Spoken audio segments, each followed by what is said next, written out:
할렐루야. 반갑습니다. 오늘은 이제 제가 셀 강의를 하는 날인데, 셀을 여러분이 생각할 때 어렵게 생각하지 말고 여러분이 가지고 있는 목장 이렇게 생각하시면 됩니다. 여러분의 목장이 셀이다. 그럼 그 셀을 어떻게 운영할 것인가에 대한 내용들을 우리가 이제 배우고 있는 거고, 특별히 4단계는 리더들에 해당하는 이야기들이 많고, 또 리더가 되기 위해서 우리가 무엇을 준비할 것이며, 또 이 셀 가운데서 우리가 어떻게 성장할 것인가에 대한 관심이 훨씬 많은 단계라고 보면 좋을 것 같아요. 그래서 오늘 같은 경우는 그럼 이 셀을 통해서 우리가 얻고자 하는 게 무엇인가, 이것을 한번 같이 고민해보자 하는 거죠. 그래서 셀은 돌보고 보살피고 성장하게 만드는 기능을 가지고 있는 겁니다. 그래서 오늘 이야기를 같이 나눠보려고 합니다. 엊그제가 수능이었죠. 그래서 수능이 끝난 친구들이 보이는데 수고 많았습니다. 1번 한번 볼까요? 리더란 누구인가? 지도자라는 이름의 리더는 이끌고 가는 사람이죠. 이끌고 가려면 앞에 있어야 될까요? 뒤에 있어야 될까요? 앞에 있어야 됩니다. 그래서 지도자는 앞에서 인도하는 사람인 겁니다. 안내하는 사람, 앞서가는 사람이 이제 리더라고 하는 거죠. 존 맥스웰 이라는 분이 리더의 조건이라는 책에서 리더의 조건이 뭐냐 이렇게 나열을 쭉 했는데 좀 많아요. 들어보실래요? 성품, 카리스마, 헌신, 소통, 능력, 용기, 통찰력, 집중력, 관대함, 결단력, 경청, 열정, 긍정적인 태도, 문제 해결 능력, 관계, 책임감, 안정감, 자기 단련, 섬기는 마음, 배우려는 자세, 비전. 이것들을 리더의 조건이라고 이야기했습니다. 여러분 어떤 게 제일 와닿으시나요? 이 중에서 리더라면 이거는 반드시 있어야 된다. 어떤 게 리더의 조건에 가장 중요하다고 생각하시나요? 사람마다 조금씩 다르긴 하겠지만 전반적으로 리더는 아무래도 다른 사람들보다는 이런 조건들이 탁월해야 한다고 생각합니다. 그게 일반적인 사람들이 생각하는 리더라는 존재인 거죠. 근데 성경적인 이 지도자는 조금 다릅니다. 성경적인 지도자는요, 하나님의 뜻대로 인도하는 사람을 성경 안에서는 지도자라고 불러요. 그러다 보니까 우리가 흔히 알고 있는 성경에서의 지도자들은 그 사람 삶의 참 자체가 완벽하지 않습니다. 방금 존 맥스웰이 말했던 것처럼 리더로서의 조건이 완벽하게 충족된 사람들만 리더로 세워지지 않았더라는 거예요. 오히려 하나님과의 관계가 밀접해서 함께하는 사람들과 스스로 본인 자체도 하나님과 하나님의 그 뜻에 순종하며 따라가려고 하는 사람들, 그 사람들이 하나님이 사용하시는 리더들이었고 인도자였다라고 하는 거죠. 그렇기 때문에 리더라고 한다면 이 교회 안에 특히 우리가 셀 리더, 우리 목장 리더, 또 우리 각 팀의 리더라고 한다면 그 사람은 내가 먼저 하나님의 인도하심에 따르는 사람이어야 하는 겁니다. 성경에 나타난 리더의 모형을 한번 좀 살펴보려고 해요. 1번 목자입니다. 선한 목자 예수님의 세 가지 모습 이렇게 나와 있는데요. 목자라고 하면 여러분 좋은 목자들이 일반적이죠. 그런데 목자들도 일반적으로 선한 목자, 좋은 목자가 아닌 사람들도 있습니다. 성경에서 경고하고 있는 말씀이 있는데 에스겔서 34장 4절입니다. 같이 한번 읽어볼까요? 너희가 그 연약한 자를 강하게 아니하며 병든 자를 고치지 아니하며 쫓기는 자를 돌아오게 하지 아니하며 잃어버린 자를 찾지 아니하고 다만 포악으로 그것들을, 여기 나와 있는 목자는 악한 목자죠. 악한 목자는 자기를 위해 사는 사람인 겁니다. 양들을 보살피고 있지만 양들의 안위보다 내 안위가 훨씬 더 중요한 사람이에요. 그래서 자기 역할을 다 하고 싶어 하지 않습니다. 목자라고 한다면 당연히 응당 자기가 책임지고 있는 무리의 연약한 지체들 혹은 연약한 양들을 돌보고 그 양들을 책임지는 사람이어야 하겠죠. 그리고 그 연약한 자들이 성장해서 강하여질 수 있도록 돕는 사람이 되어야 합니다. 네, 그렇게 안 하는 목자는 악한 목자인 거예요. 관심이 없는 겁니다. 누가 연약하고 누가 나쁘고 누가 힘들고 별로 관심 없어. 그냥 얘네들이 좋은 성과를 내서 내가 유익하면 돼요. 얘네들이 잘 보존돼서 그 효과가 나에게 오면 되는 겁니다. 요한복음 10장에 보면요, 예수님의 이 모습이 나와요. 먼저 예수님은요, 양들의 이름을 알고 각각 불러서 인도하신다고 말합니다. 요한복음 10장 14절인데 같이 한번 읽어볼까요? 나는 선한 목자라 나는 내 양을 알고 양도 나를 아는 것이. 선한 목자라는 말씀을 하시면서 예수님은 내 양을 안다고 말씀하셨어요. 여러분을 미리 아셔서 여기에 인도하신 겁니다. 그리고 예수님의 인도함을 받은 양들은 우리의 주인이 누군지를 알게 되는 거죠. 양들을 알고 있다는 것은 그 양에 대해서 개인적으로도 알고 그 특징도 알고 구체적인 관심을 가지고 어떻게 살아가는지, 무엇을 좋아하는지, 특징이 뭔지, 어떠한 취향이 있는지를 구체적으로 세세하게 관심 있게 알고 있다라고 하는 걸 말합니다. 그러니까 여러분이 목장을 해요. 목장을 하는데 대부분 이 목장을 하는 사람들이 목장을 안에서 소속되어 있는 사람들이 느끼지 못하는 불편함을 느끼는 사람들이 있습니다. 그러니까 거기서 내 얘기하는 게 너무 힘든 거죠. 불편한 거죠. 그래서 목장 활동하고 싶지 않아 라고 말하는 사람들이 있어요. 연약한 사람들이 있단 말입니다. 근데 그렇게 힘들어하고 연약한 사람들에게 목장 참석해 라고 하는 말은 되게 불편한 말일 수밖에 없는 거예요. 그 사람들에게 필요한 건 뭡니까? 목장에 참여하기 전에 누군가가 나에게 관심을 가져주는 거죠. 이해되죠? 그러니까 리더라고 하는 사람은 내 목장이 잘 되는데 관심 있는 게 아니라 내 목장에 연약한 사람이 이 연약함을 빨리 이겨내고 온전히 성장하여 잘할 수 있도록 관심을 갖는 사람인 거죠. 우리가 그래서 양들을 알아야 한다라는 말을 하는 겁니다. 예수님은 또 양들보다 앞서가십니다. 요한복음 10장 16절 같이 읽어볼게요. 또 이 우리에 들지 아니한 다른 양들이 내게 있어 내가 인도하여야 할 터이니 그들도 내 음성을 듣고 한 무리가 되어 한 목자에게 있으리라. 예수님은 양 무리가 있을 때 그 양 무리에 앞서서 가시면서 그 양을 인도하시는 분이라는 겁니다. 이거는요, 길을 알고 있으니까 길을 간다. 뭐 그것도 틀린 말은 아니지만 보호하고 인도한다는 말입니다. 하나님은 여러분을 이 땅에 야 한번 살아봐 하고 버려두지 않아요.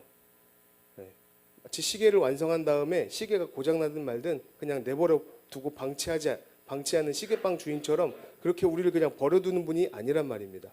여러분이 어떻게 살아가고 있는지 어디로 가고 있는지 관심 있게 귀 기울이시고 인도하시고 보호하시는 분이 우리의 아버지, 또 우리를 위해 죽으시고 다시 사신 예수 그리스도라는 것을 이야기하는 겁니다. 만약에 목자가 어디로 가야 하는지 모른다고 한다면 그 무리는 굉장히 불행해질 수밖에 없는 거죠. 맹인이 맹인을 인도할 수 있습니까? 불가능합니다. 예수님은 우리를 인도하실 수 있는 분입니다. 세 번째는요, 예수님은 자기 양들을 위하여서 목숨을 바치셨습니다. 요한복음 10장 17절입니다. 내가 내 목숨을 버리는 것은 그것을 내가 다시 얻기 위함이니 이로 말미암아 아버지께서 나를 사랑하시느니라. 최고의 사랑이라고 생각해요. 최고의 사랑. 나를 주고 너를 얻는 것, 너를 지키는 것. 불가능하죠, 사실. 인간에게 이것은 쉬운 일이 아닙니다. 이렇게 얘기하면 저는 가능한데요 라고 말할 수 있는 사람이 있을 수도 모르겠어요. 극단적인 상황이 되면 그럴 수 있습니다. 극단적으로 얘를 살릴 거냐 아니면 너를 살 거냐. 너가 살면 얘가 죽고 얘를 살리면 네가 죽는다. 이런 상황이 되면 어쨌든 뭐 하나 택해야 되니까 내가 죽을게요 라고 할 수 있지만 만약에 선택을 해야 되는 과정이라고 생각해 보세요. 여러분이 선택을 해야 돼. 택해도 되고 안 해도 되는 상황에서 이 사람을 위해서 죽을 수 있습니까? 그거 굉장히 어려운 선택이거든요. 예수님은 우리 위해서 자신의 생명을 내어 주셨다는 거죠. 또 리더는요, 목자일 뿐만 아니라 부모이기도 합니다. 바울도 자기를 영적인 아버지라고 표현하거든요. 고린도전서 4장 14절 15절 보면 이렇게 고백합니다. 제가 읽어볼게요. 내가 너희를 부끄럽게 하려고 이것을 쓰는 것이 아니라 오직 너희를 내 사랑하는 자녀같이 권하려 하는 것이라. 그리스도 안에서 일만 스승이 있으되 아비는 많지 아니하니 그리스도 예수 안에서 내가 복음으로써 내가 너희를 낳았습니다.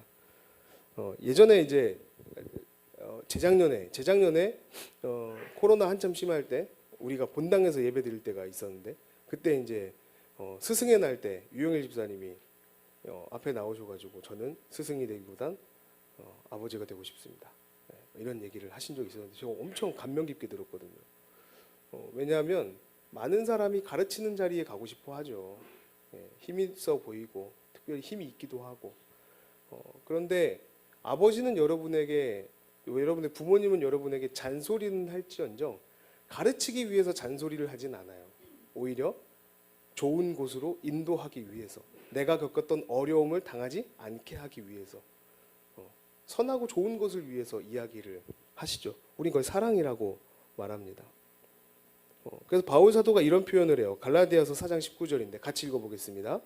나의 자녀들아, 너희 속에 그리스도의 형상을 이루기까지 다시 너희를 위하여 해산하는 수고를 하노니.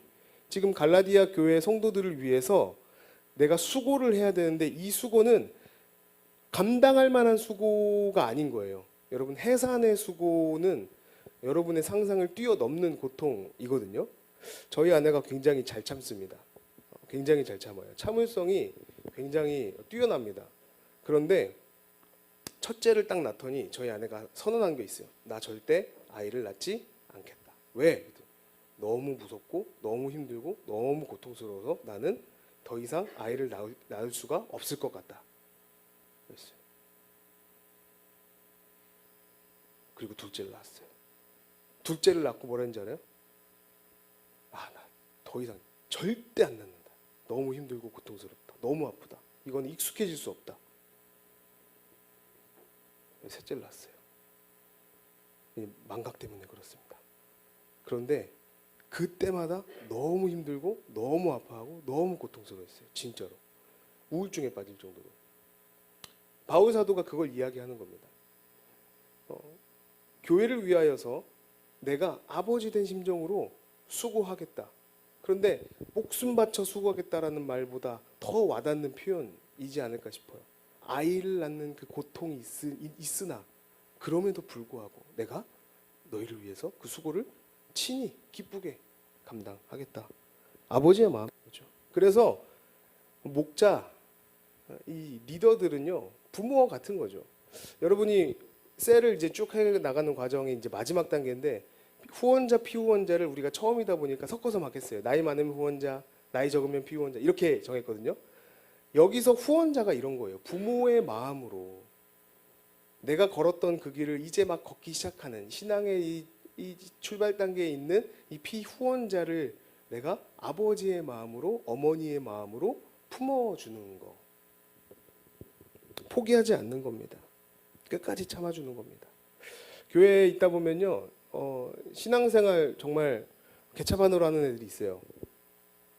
신앙생활을 너무 그렇게 하고 싶은 대로 편하게 어쩔 수 없이 교회 나오니까 해야 되는 친구들이 있습니다.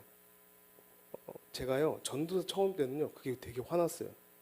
여러분, 교육부서 봉사하고 있는 친구들이 이제 솔찬히 있으니까, 여러분 성경학교 같은 데 가면은 특히 유초등부 애들 중에 말 지질하게 안 되는 애들 있잖아요. 이 지질하게라는 표현이 너무 약해. 욕을 하고 싶은데 욕을 할 수 없으니까 정말 말 안 듣는 애 있어요. 제 전도사 때 그런 애들이 있었거든요. 그래서 저도 어렵고, 그걸 참을 수 없는 거예요. 그래서 한 번은 얘를 벽에 밀쳐놓고 너 그럴 거면 이제 집에 가라는 내용의 굉장히 욕만 안 들어갔지 살벌한 말을 얘한테 한 거죠. 근데 이제 장로님이 오셔가지고 전도사님 그러면 안 된다고, 하지 하고 이제 저를 치우시고 이제 장로님이 타이려고 자꾸 이야기하시는데 점점 이야기할수록 화가 나시는 장로님이 얼굴이 빨개지다가 나중에 뺨을 팍 때리셨어요. 진짜로 탁 때리셨어요.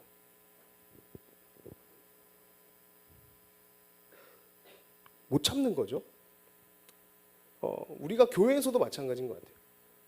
특히 우리가 리더가 된다면, 후원자 역할을 한다면 피후원자의 모습이 내가 성에 차지 않을지라도, 내가 원하는 모습이 아닐지라도 끝까지 참아주는 것, 그게 부모의 마음입니다. 이번 주에 새벽 2시 반에 저희 셋째가 일어나서 화장실을 갑니다. 제가 그때 12시 반에 잠이 들었거든요. 그래서 2시 반에 그냥 깨길래 짜증이 좀 났어요. 왜 일어났지? 근데 화장실 문을 열고 들어갔다가 뭐가 기분이 나빴는지 다시 나왔어요. 그러면서 문이 잠겼어요. 그러더니 엄마를 갑자기 불렀어요. 엄마 화장실 문이 안 열려. 3번을 부르더니 이런 거 알죠? 바닥에 물 떨어지는 소리. 토르르르르르 바닥에 오줌을 싸기 시작했습니다. 한참을. 이번 주에 2번 그랬어요. 저희 아내가 잘 참거든요. 새벽 2시 반에 그러니까 화가 나요. 바지를 이제 벗기다가 얘가 애들은 이제 그런 사고를 치면은 제가 잘못했습니다. 빨리 바지를 벗고 어머니 제가 청소하도록 하겠습니다. 절대 그런 애가 한 명도 없어요. 그냥 가만히 있어요. 그냥. 네, 가만히 있습니다. 그럼 이제 아내도 화가 나는 거죠. 왜 너 가만히 있냐고. 원래 걔는 그런 애거든요. 원래 가만히 있어요. 근데 아내가 이제 화가 나니까 왜 가만히 있냐. 빨리 바지 벗어라.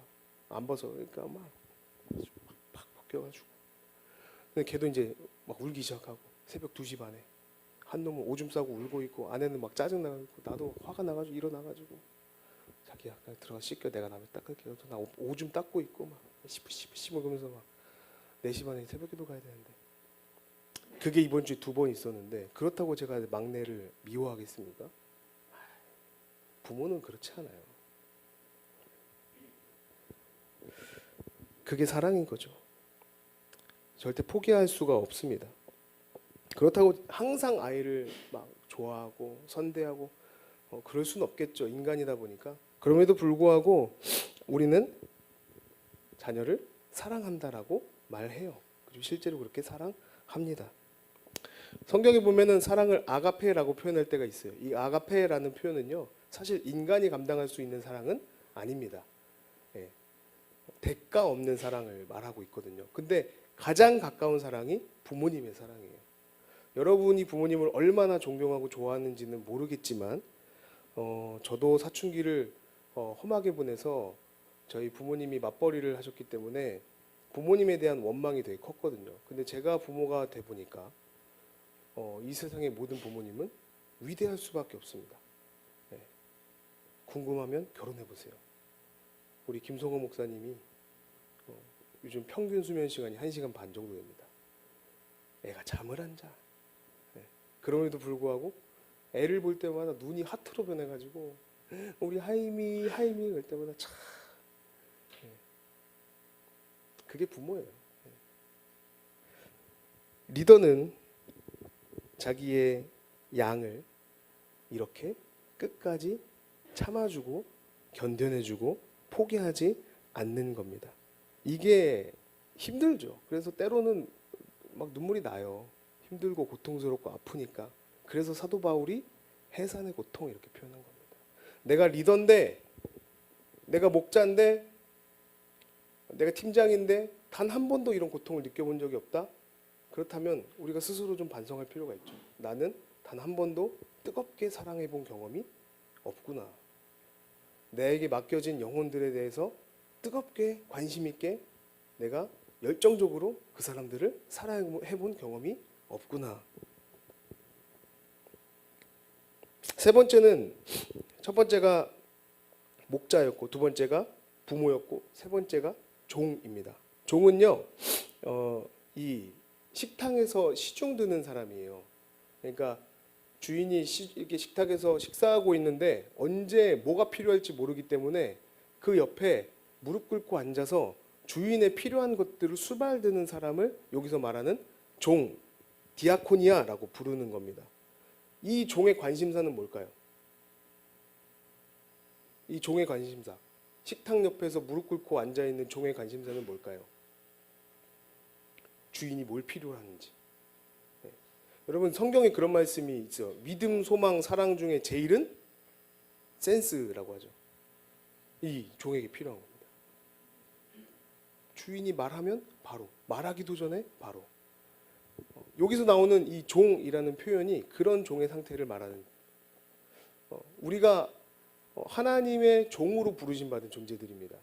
그러니까 우리는 사실 인간의 눈치를 볼 필요 없어요. 사회생활 하면서 당연히 필요한 건 눈치겠지만, 그럼에도 불구하고 우리가 뭔가 하나를 먼저 택해야 된다고 한다면 가장 먼저 우리가 필요로 여겨야 될 것은 하나님은 어디에 관심 있으신지, 하나님이 지금 당장 필요로 하는 것은 무엇일지, 나를 통해서 하나님이 이루고자 하시는 것은 어떤 것일지에 대한 관심이어야 하는 겁니다.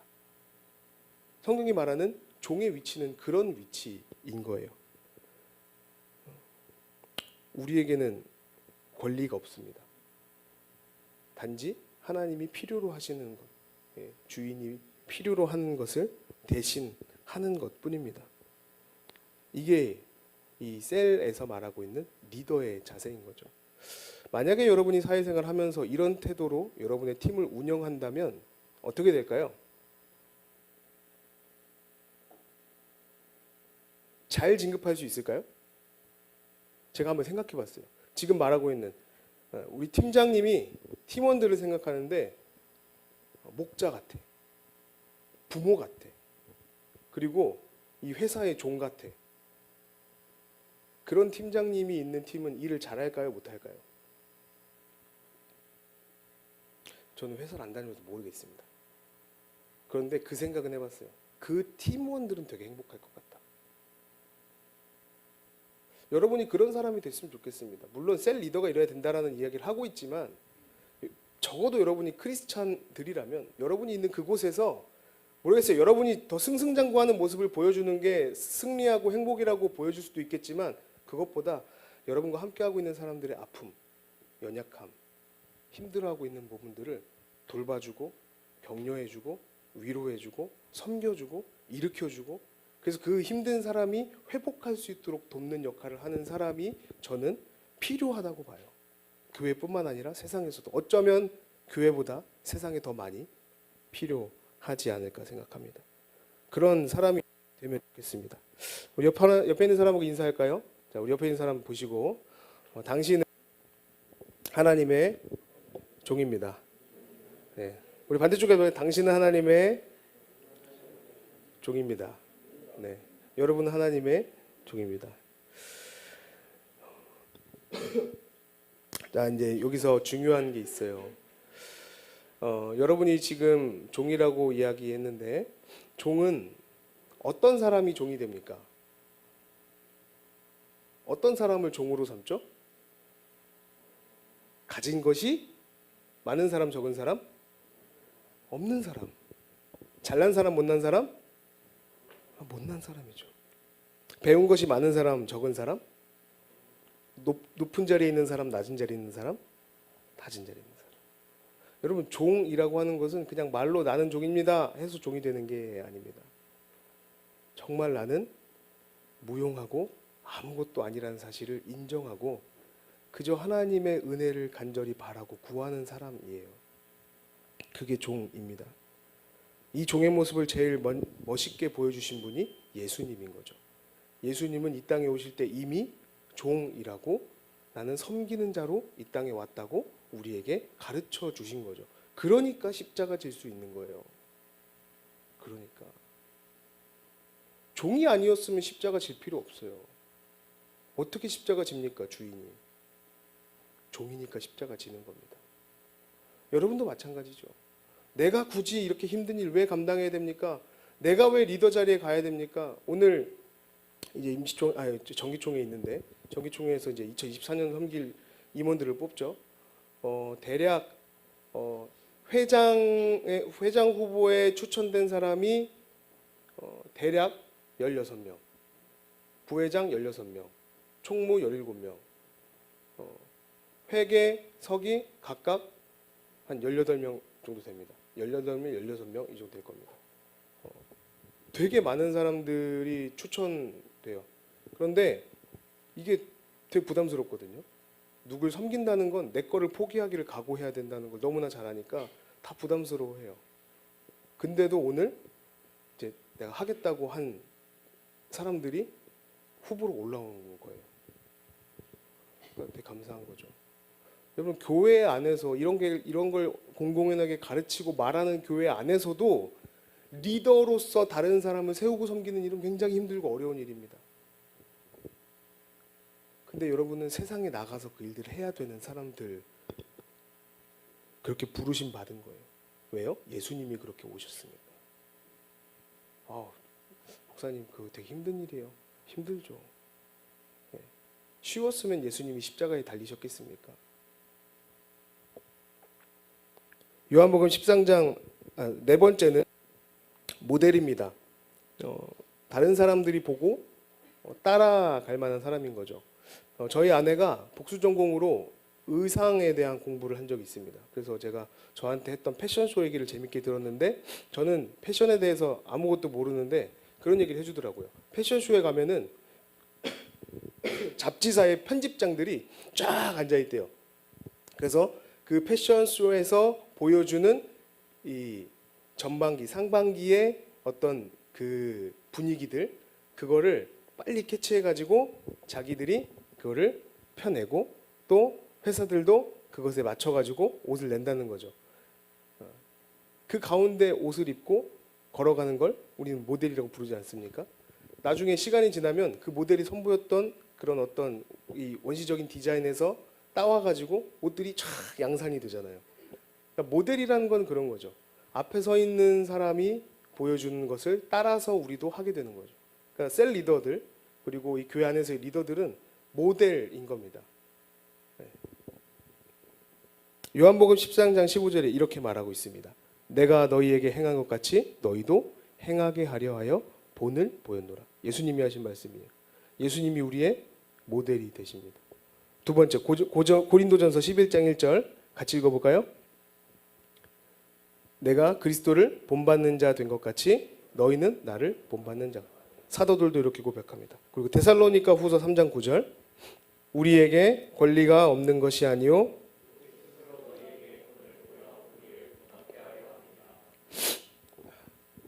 교회 안의 리더들은 모델이 됩니다.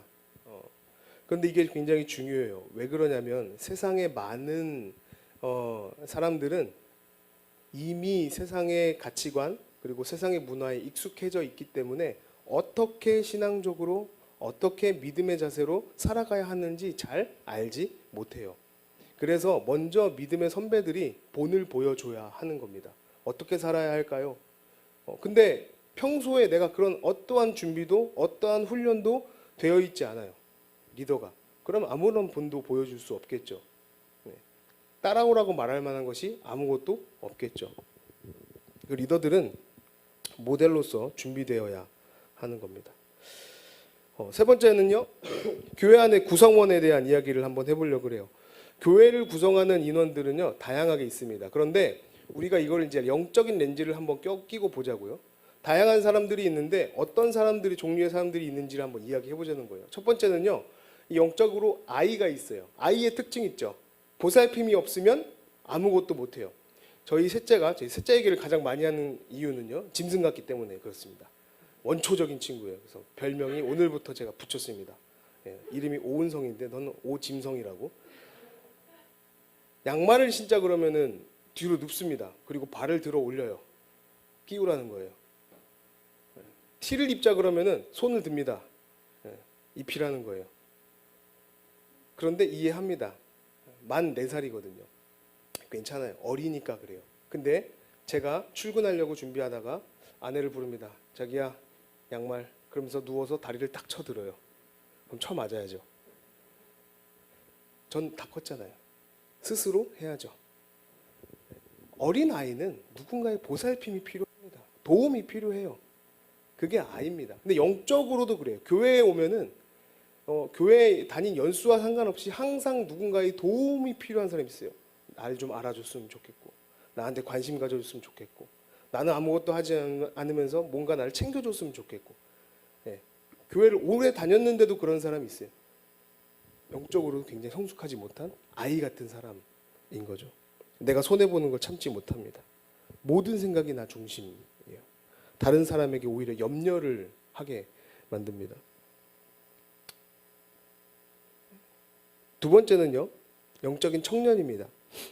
어느 정도 이제 교회 생활 하면서 교회도 익숙해지고 또 하나님도 알고 말씀도 배워서 어느 정도 신앙생활을 해나갈 수 있는 상태가 된 겁니다. 이제 옆에 있는 사람들을 돌보고 관계도 곧잘 맺어요. 꿈도 있습니다. 비전도 있습니다. 하나님을 경험했던 사람들입니다. 이제 은혜를 흘려보낸다는 게 뭔지도 아는 사람이에요. 이런 사람들한테는요, 계속 동기부여를 해줘야 되는 겁니다.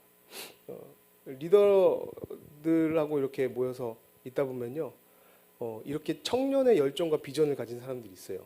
여러분 같은 사람들인 거죠. 우리에게 필요한 건 뭡니까? 격려와 동기죠. 여러분 친구들 보고요, 너무 이렇게 항상 자아잰 듯이 막 그런 걸 요구하지 마세요. 격려해주고 또 칭찬해주고. 한국인이 좀 못하긴 하죠. 이 격려하고 칭찬하는 거 어색하잖아요. 괜히 오그라들고. 그런데 여러분, 격려하고 칭찬을 많이 하면 많이 할수록 그 사람 주위에 사람이 늘어날 수밖에 없다는 사실 아십니까? 더 듣고 싶거든요. 자연스러운 현상입니다. 그런데 계속 질책하고 막 손으로 찌르고 막 너 원래 안 그러잖아 하면서 뭔가 그 사람의 야 이거 팩트다 팩트 그러면서 팩트로 조지고 막 이러면 그 사람 주위에 친구들이 사라져요. 힘들거든요. 이건 본능 같은 겁니다. 본성이에요. 그래서 계속 칭찬하고 격려해 주는 것이 중요합니다. 옆에 있는 분 한번 이렇게 쳐다보실까요? 옆에 있는 분 보고 이렇게 칭찬 한번 해보세요. 칭찬 한마디. 칭찬해야 돼요. 칭찬 같은 말 말고 칭찬을 하는 거예요. 진심으로 진심으로 손도 좀 잡아주면서 눈도 이렇게 맞춰주면서 참 곱다, 고와, 아름답다, 멋있다.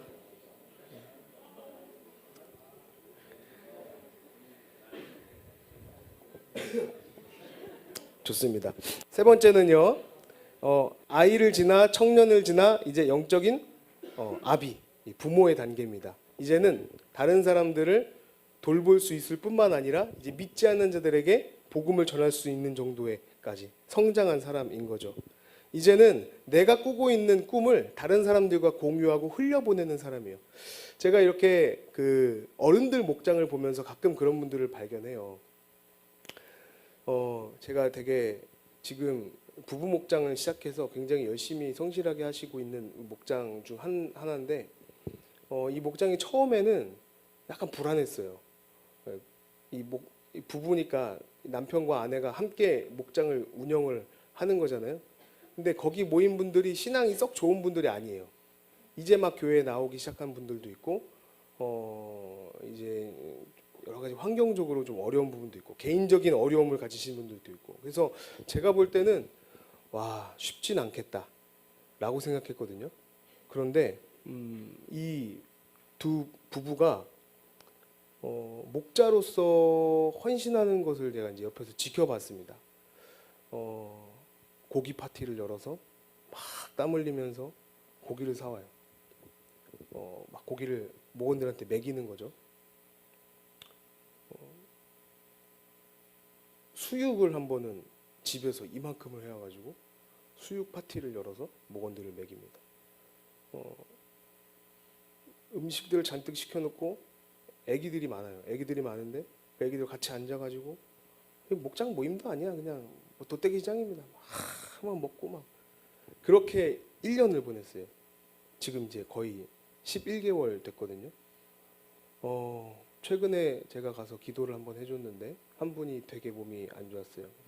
충격적인 이제 이 병원 검진 결과를 받은 거죠. 그래서 결과를 보러 가야 되는데 이 결과가 안 좋으면 삶이 얼마 안 남은 거예요. 그러니까 그 자리에서 또 모르고 들어갔다가 이제 기도해달라고 해서 그 기도 제목을 듣는데 오씨 잘못 왔다 싶은 거죠. 뭐라고 기도해? 일단 기도를 했어요. 간절히 기도하고 그리고 이제 그 다음 주에 결과를 들었는데 아, 다행히 오진이야.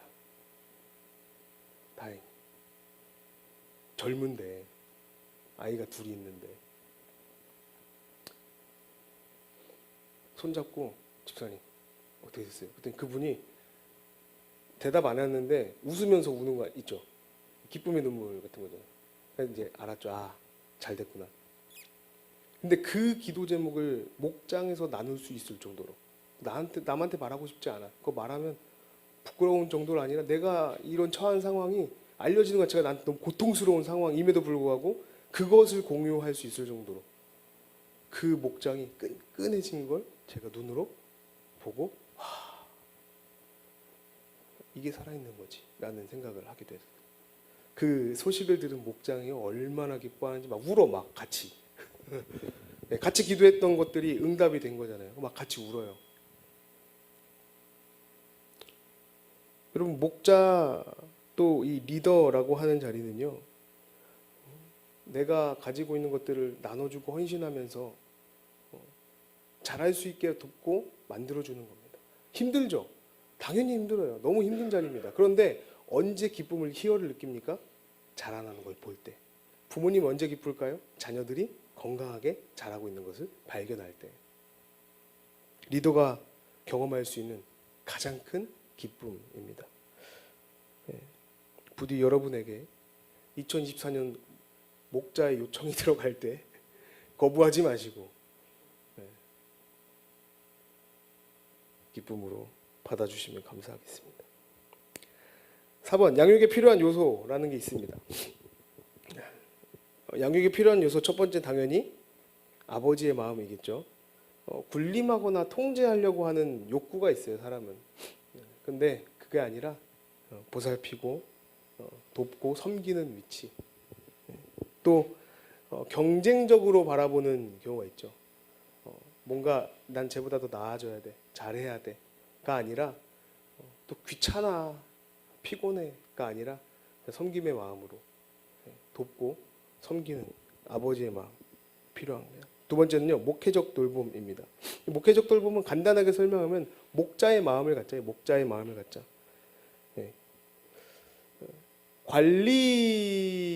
관리와 좀 다른 것 같아요. 관리는 목자가 하는 건 아닌 것 같아요. 내가 어느 정도만 하면 되거든요. 관리라는 건 어느 수준만 유지하면 되는 거잖아요. 근데 목자는 그 어느 정도 수준을 유지하지 않죠. 양의 상태가 어떤지 꼼꼼하게 살펴보고 괜찮은지, 건강한지, 숨겨진 질병은 없는지, 이 같은 게 뭐 털들 사이에 껴있진 않은지, 피부병은 없는지 꼼꼼하게 살펴보고 건강을 유지할 수 있도록 돕고 관심을 갖는 거죠. 근데 관리는 그 정도는 아닌 거죠. 어느 정도 그냥 유지만 하면 되는 정도. 그래서 저는 관리는 조금 다른 거랑 같아요. 목자의 마음을 가지고 정말 연약한 그 지체가 자랄 수 있도록 돕고 섬기고 기도하는 거. 저는 이런 것들을 경험할 때 굉장히 큰 보람을 느끼는 것 같아요. 교회에 잘 나오지 않던 친구가 어느 순간 교회에 나와서 목사님 하면서 되게 반가워할 때 되게 뿌듯하죠. 되게 기쁘죠. 네.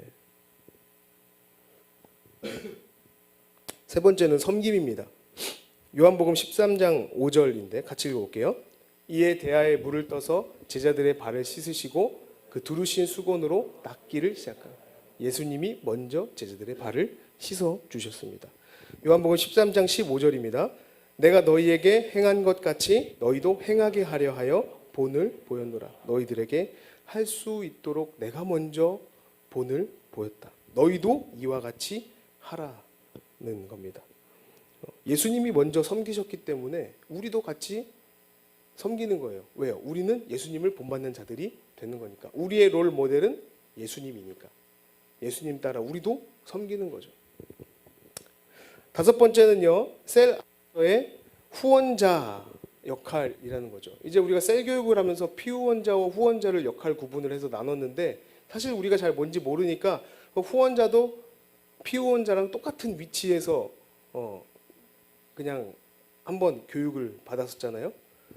후원자는 어떤 사람이냐면 1번 후원자의 임무. 같이 한번 읽어볼까요? 1번부터 시작. 보인다.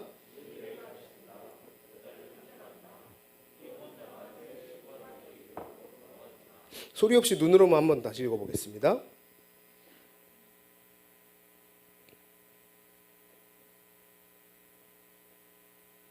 이게 우리 후원자로서의 역할인 겁니다.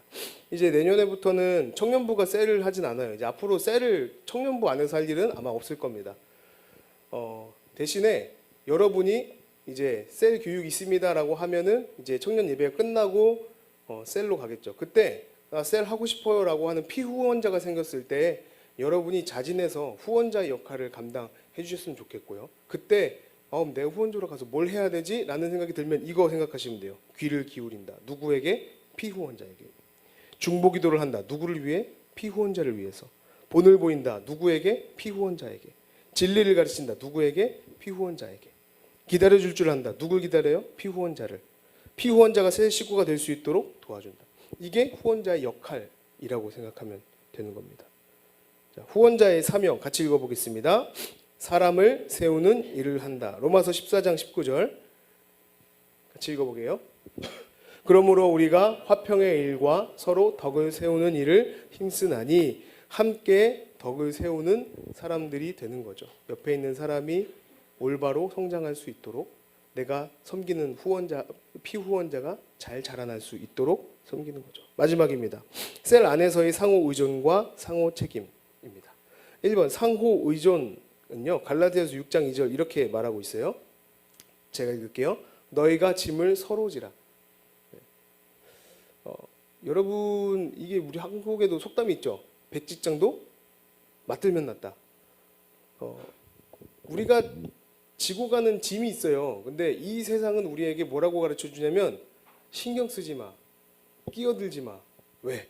너만 피곤해져. 이게 세상의 가르침일 겁니다. 뭔가 누군가가 굉장히 힘든 일을 경험하고 있을 때 그걸 도와주려고 갔다가는 너도 더러워진다는 거죠. 너도 잘못될 수 있다는 거죠. 그러니까 내버려둬. 모르는 척해. 그런데 성경은 그렇게 가르쳐 주지 않아요. 힘들어? 어려워? 그러면 너도 같이 가서 도와줘. 제가 되게 재밌게 봤던 프로그램이 있는데 그 특전사 체험하는 특전사 훈련 받는 프로그램이 있어요. 그래가지고 가가지고 막 보트 막 들고 막 이렇게 너 뭐 정신 문제 있어? 막 이러면서 막 욕 듣고 막 그러는. 근데 되게 저기 아이러니했던 게 내가 볼 때는 다 들고 있는 것 같아 보이거든요. 고무 보트를. 무거운가 봐요.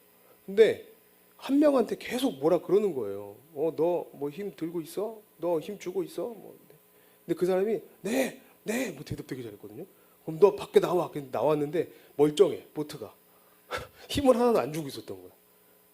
그리고 걔를 옆에서 걸어가게 합니다.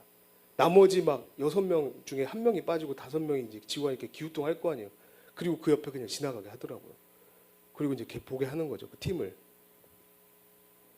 너 때문에 얘네 이렇게 힘들다는 거예요. 우리가 함께 짐을 지고 가는 것. 이것이 우리에게 굉장히 중요한 역할인 거예요. 근데 교회마저도 모른 척 하는 게 편해. 이래버리면 여러분 그거는 죽은 교회죠. 더 이상 생명이 있다고 보기 어렵죠.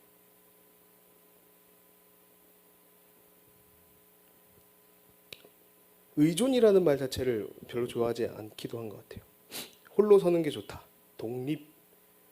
이게 뭔가 힘 있어 보이고 능력 있어 보이는 것 같죠. 그런데 여러분 몸을 한번 생각해 보세요. 눈이 독립하면 어떻게 됩니까? 코가 독립하면 어떻게 돼요? 여러분의 심장이 독립하면 어떻게 됩니까? 신체는 그럴 수 없어요. 서로 의존하고 도와주는 거예요. 우리가 매일 지체, 몸 이렇게 말하잖아요. 근데 서로 신경 안 쓰고 관심 없고 괜찮겠거니 그럴 수 없다는 거죠. 2번은요 상호 책임입니다. 필요를 통해서 서로 채워주는 거예요. 우리가 아까 말했죠 종. 우리 신광교회에서 종은 누굽니까? 우리 신광교회에서 종은 누구예요? 바로 여러분. 여러분 다 종이에요. 저를 포함해서. 누구를 찾을 필요가 없는 거예요. 우리가 다 종인 겁니다. 필요한 일이 있으면 누가 먼저 해요? 내가 먼저 하는 거죠. 아, 이거 예배팀 일이니까 예배팀이 알아서 하겠지. 끝나고 나가는데 막 그 음료수 얼음 녹아가지고 물 한 3분의 1 차 있는 컵을 보았어. 먹은 사람이 치우겠지. 뭐. 여러분 그거 아니잖아요. 뭔가 이 교회가 내 교회고 이 공동체가 내 공동체라면 내가 종으로서 이 공동체를 섬기겠다라고 하는 것이 우리의 자세여야 하는 겁니다. 뭔가 어지럽혀져 있어요. 의자가 삐뚤빼뚤해요. 그러면 예배팀이 알아서 하겠지. 임원들이 하겠지. 그게 아니라 내가 가서 내가 섬기는 거죠. 왜요? 우린 종이니까요. 그런 겁니다. 필요한 것들을 서로 채워주는 거죠. 이게 조금 더 발전하면 옛날에 양진일 목사님이 그런 얘기했어요. 자기는 결혼식장을 대여하거나 그런 스드메를 예약해 본 경험이 없다. 자기 공동체는. 왜? 그 중에서 사진 잘 찍는 사람이 사진 찍어줘. 그 중에서 노래 잘 부르는 사람이 축가 불러줘. 서로 협력하는 거죠. 화장 잘하는 사람이 화장 시켜줘. 필요한 것들을 채워주는 겁니다. 저는 이게 우리에게 정말 필요한 공동체의 모습이라고 생각해요. 아, 부담될까 봐요. 여러분, 부담이 안 되는 게 어디 있어요, 세상에. 여러분의 부모님도 여러분을 부담 갖고 키웁니다. 근데 그걸 사랑이 아니다라고 말하지 않잖아요. 여러분, 옆에 있는 사람이 필요를 채워주는 거 당연히 부담스러울 수 있죠. 그런데 여러분 해줘봐요. 되게 좋아합니다. 여러분 지체들 중에 여러분 지체들에게 다른 사람에게 커피 사줘본 적 있어요? 교회에서? 카페 해가지고? 오늘은 내가 커피 살게. 마시자. 커피 한 잔 사주고. 여러분 이게 누군가에게 부담이 될 수 있겠지만 여러분 그 부담의 벽을 넘어서면 그때부터 친밀함이라는 게 생기는 거잖아요. 그죠? 우리는 그것을 해야 되는 사람들인 겁니다. 두 번째, 서로 세워주는 관계입니다. 집을 세운다는 표현에서 온 건데요. 서로 이 하나 자기의 역할들을 찾아서 감당해야 되는 거죠. 누구는 일을 하고 누구는 일을 하지 않고. 예를 들자면 이런 거죠. 임원은 일을 해도 되고 나는 그거랑 상관없고. 근데 여러분 집을 구성하는 요소들 중에 분명히 굉장히 핵심적인 역할을 하는 이 집의 부품들이 있을 겁니다. 그런데 그거는 굉장히 중요해요. 그런데 겉에 미장하는 빨간 벽돌은 안 중요할까요? 그렇지 않죠. 모든 것이 그 자리를 찾아갈 때 다 제 기능, 제 역할을 하는 겁니다. 서로 그렇게 자기의 역할들을 잘 감당하고 그렇게 세워져 갈 때 집이 완성이 되는 것처럼 이 교회 공동체 그리고 여러분이 세상에 나아가서 섬기고 또 활동할 공동체들도 마찬가지고 자기 역할들을 잘 감당하는 그런 위치로 우리가 세워져 가야 되는 거죠. 교회 안에서 제가 이렇게 경험한 걸 사회의 어떤 원리로 적용할 수 있는 것 중에 하나가 있어요. 뭐냐면 이쁨 받는 법. 교회 안에서 특별히 마음이 많이 쓰이고 정이 많이 가는 친구들이 있습니다. 어떤 친구들일까요? 이쁘고 잘생긴 친구들일까요? 아니요. 자기의 형편이나 상황을 돌보기 전에 지금 당장 필요한 것들을 채우려고 하는 사람들이 있어요. 저는 그런 친구들을 보면 마음이 많이 쓰여요. 그런데 저는 세상에 나가도 똑같을 거라고 생각해요. 어떤 회사를 운영하는 사장이 직원들을 대할 때 자기의 형편을 굳이 말하지 않아. 그리고 회사의 필요를 채우려고 열심히 노력해요. 그러면 사장님이 그 직원을 싫어할 수 있을까요? 저는 아니라고 생각해요. 제가 얼마 전에 들은 생각인데 200만 원의 월급을 받는 사람이 300만 원어치의 월급을 받는 사람처럼 일을 한다면 사장님은 월급을 올려줄까? 라는 생각을 그냥 쓸데없는 생각이죠. 혼자 했어요. 나중에 유영 집사님 찾아가서 물어보려고요. 집사님 200만 원 받는 애가 300만 원 받는 사람처럼 일하면 월급을 올려주시겠습니까? 라고 물어보고 싶은데 여러분 너무 계산적으로 살지 맙시다. 사람을 섬기는 일, 또 리더가 된다는 건 계산하는 사람하고는 거리가 먼 것 같아요. 내 손에 쥔 걸 오히려 포기하고 나눠줄 때 콩 하나를 반으로 쪼개서 너 이거라도 좀 먹을래? 그 나눠주는 그 모습이 그 사람의 마음을 움직이는 피후원자의 마음을 움직이고 목장원의 마음을 움직이는 게 아닐까 생각합니다.